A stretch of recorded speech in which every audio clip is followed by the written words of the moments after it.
Hola, seguramente en tu día a día como desarrollador te has encontrado con la necesidad de implementar formularios y no solamente implementarlos, sino a estos mismos agregarles validaciones o filtros que nos permitan recibir la información de la manera en la que la necesitamos.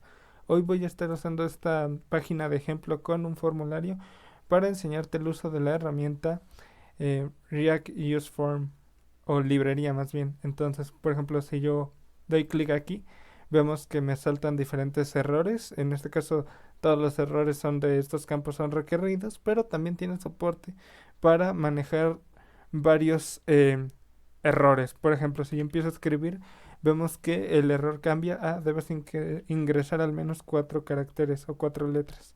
Entonces, si yo le hago caso, el error desaparece y también está preparado para situaciones como la siguiente. A pesar de que yo le insisto para mandar el formulario, vemos que no se manda la petición y en cambio el focus nos lo pone en el siguiente campo que tiene problemas. Esto nos ayuda bastante a controlar este tipo de situaciones o asegurarnos de que la información de nuestros formularios es siempre la que queremos. Entonces, antes de empezar, em, siempre les aconsejo que eh, se vayan a la documentación oficial y pues aquí está más a detalle, ¿no? Todo lo que la librería soporta, aunque en esta ocasión yo solo te voy a enseñar cómo empezar a utilizarla, cómo aplicar algunas validaciones y el manejo de errores, que vendría a ser el uso básico de la librería.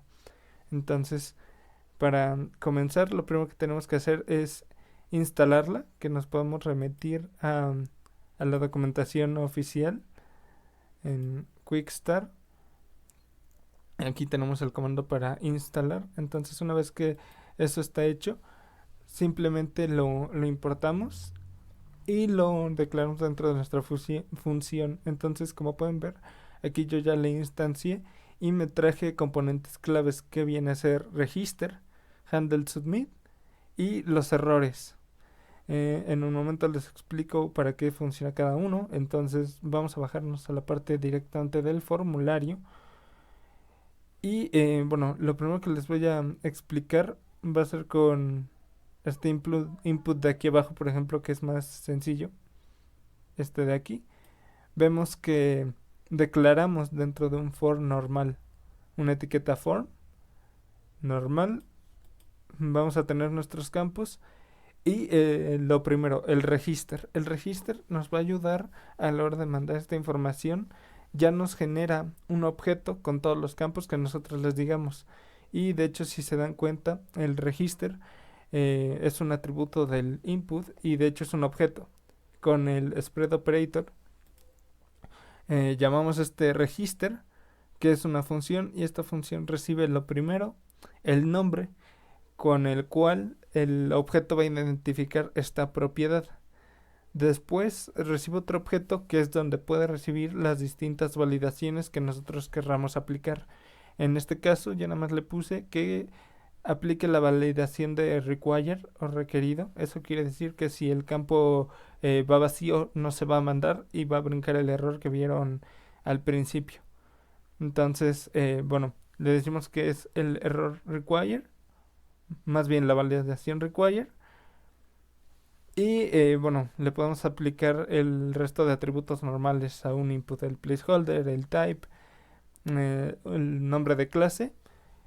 Y lo que sigue es, una vez que yo registré mi objeto, es empezar a manejar este tipo de errores. Entonces, si se dan cuenta, hay dos formas de manejar los errores en esta librería. Esta es la forma más sencilla y aquí entra en juego el segundo objeto, el objeto errors, que si recuerdan está importado en la parte de arriba junto a los demás. Entonces lo único que tenemos que hacer es abrimos corchetes para poder ejecutar una función y le decimos que queremos escuchar de la constante errores todos los errores asociados al campo email, que el campo email está registrado aquí abajo. Y esto es importante, estamos escuchando los errores con el nombre con el que fue registrado. Ahora, lo que sigue es el operador ampersand, que este nos sirve en esta librería para decirle que si encuentra algún error, o más bien si existe algún error en el campo email, entonces pasa lo siguiente. Y lo que pasa es que va a renderizar una etiqueta spam con estas clases que le están dando estilos. Por cierto, están dando estilos con Tailwind. Y pues su respectivo mensaje de error, ¿no? El correo es necesario. Lo mismo con el input de abajo. Estamos preguntando por todos los errores que lleguen a ocurrir en password. Y aquí abajo está el input de password. También tiene el require para el true. Entonces, esta es la forma más sencilla de manejar y renderizar errores. Y es muy útil, por ejemplo, cuando lo único que quieres es que tu campo no venga vacío. Puedes dejarlo en una sola línea. Pero hay ocasiones en las que no solo necesitas que no venga vacío, necesitas validaciones extra. Para esto existe algo llamado error message. Y esto es importante que se los aclare porque no viene por defecto en la librería. Sin embargo, sí está en la documentación. Por ejemplo, si yo busco aquí error message, vemos que lo primero que nos sale es que hay que hacer una instalación extra. Aquí está el comando. Evidentemente yo ya lo instalé. Y esta instalación lo que nos permite es el uso de este componente especial error message. Y pues como pueden ver tiene varios atributos. Declaramos la etiqueta. Esto es importante antes de que continúe. El error message y el input que está evaluando tienen que estar siempre dentro de un formulario. Si no, no van a cumplir su funcionamiento, no van a funcionar de manera adecuada.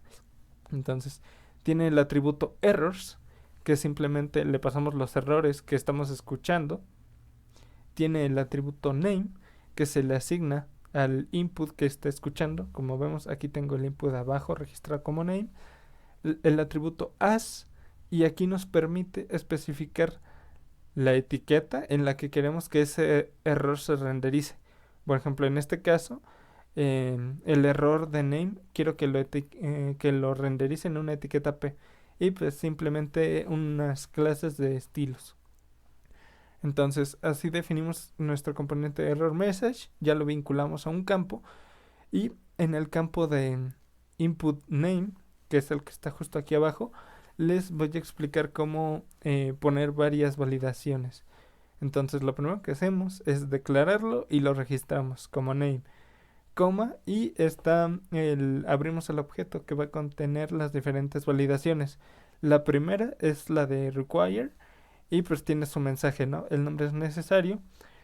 Y aquí viene lo interesante. Si nosotros ponemos coma, podemos empezar a agregar las diferentes validaciones. Por ejemplo, yo tengo una validación min length, que es un objeto que soporta los valores de value, en este caso son 4, y su propio mensaje.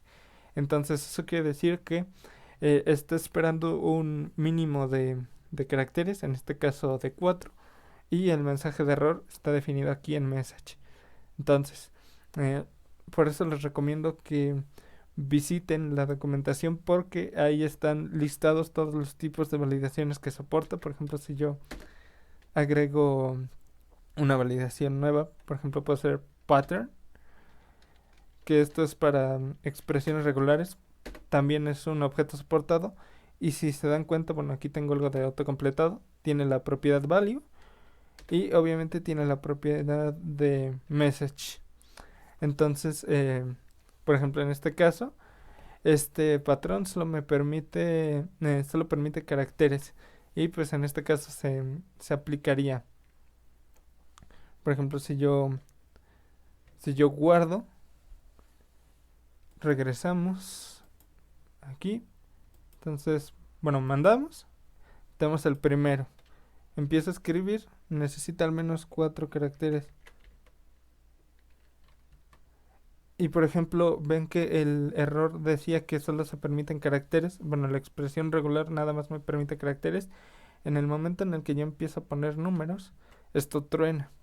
Entonces, si yo lo dejo solamente en letras y cumpliendo la primera validación, se va. Si no, pues aparece el nuevo mensaje. Y es así de simple.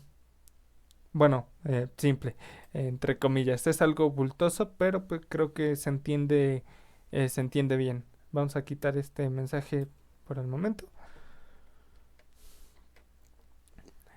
Ok, ya les expliqué cómo declarar sus inputs, cómo registrarlos, la manera sencilla de manejar errores, cómo usar el componente Error Message que viene de una instalación extra que les recomiendo ampliamente que hagan. Y ya lo último que me queda por decirles para terminar el uso básico es el uso de este hook personalizado, el handle submit. Viene de la librería. Entonces, como su nombre lo indica, nos ayuda a manejar los envíos. Y pues lo mandamos a llamar en el evento onSubmit del formulario.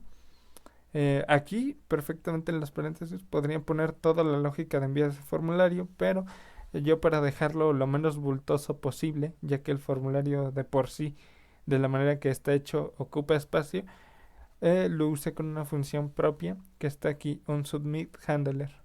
Entonces, si subimos un poco, vemos que aquí está y simplemente mando a llamar a una función llamada sendForm que recibe como atributos una dirección y el objeto date. El objeto data, más bien, el objeto data viene a ser el objeto que se genera una vez que nosotros enviamos el formulario y que se creó una vez que registramos los campos. Entonces, esta función lo único que hace es un fetch, una petición de post al localhost 4000, que es donde está corriendo un backend. Entonces, bueno, voy a guardar este archivo y para que lo vean, pues aquí tengo esa función. Es una función asíncrona dentro de un try catch para poder escuchar cualquier problema que ocurra durante la petición. Simplemente es asíncrona para poder esperar la respuesta y pues ver esa respuesta por consola. No hay nada más. Obviamente se sale un poquito del video, pero no olviden que cuando ustedes quieran mandar esto a un backend, no lo pueden mandar directamente así porque estarían mandando un objeto. Hay que pasarlo a formato JSON y luego ahora sí enviarlo. Entonces, ya para terminar, les voy a enseñar que efectivamente esto funciona. Entonces me regreso aquí. Vamos a refrescar. Eh, de nombre le voy a poner eh, Pedro. Email, uno de los que está aquí. Y el password 1, 2, 3, 4, 5. Antes de enviarlo voy a abrir la consola para que puedan ver. Entonces, como tengo todo rellenado, las validaciones van a pasar. Entonces, si yo envío, vemos que mi función tuvo efecto y aquí tengo la respuesta. Vemos que la mandé a localhost, tengo un status 201 y que todo fue ok. Entonces, recordemos Pedro, correo, arroba correo y una contraseña. Por ejemplo, aquí tengo el backend corriendo y pues pueden ver que efectivamente llegó lo que yo le di a mi formulario. El nombre Pedro, su email y su password, ¿no? Que evidentemente aquí entra en temas de encriptación, pero para dejarlo simple, pues aquí eh, podemos recibir los datos de ese formulario y pues vemos que es bastante fácil ya a la hora de mandarlo, convertirlo a formato JSON para que esto funcione. Entonces, obviamente si yo desacompleto cualquiera de estos y lo envío, en este caso funciona porque le quité el patrón de solo caracteres. De hecho, si nos fijamos en el, en el backend, aquí aparece. Pero si yo me regreso al formulario y aquí está, le regreso la validación de regex y lo vuelvo a mandar. Vemos que ahora sí ya no hubo respuesta porque como hay errores no se envía el formulario. Entonces podemos evitar esos envíos accidentales con información que no nos sirve. Y pues es así como se usa la librería de React Users Form de manera básica. Espero que este tutorial les haya servido. Y pues si a alguien le sirvió, déjenme en comentarios en qué otro tema le gustaría que lo ayudara. y con gusto crearé un video. Gracias.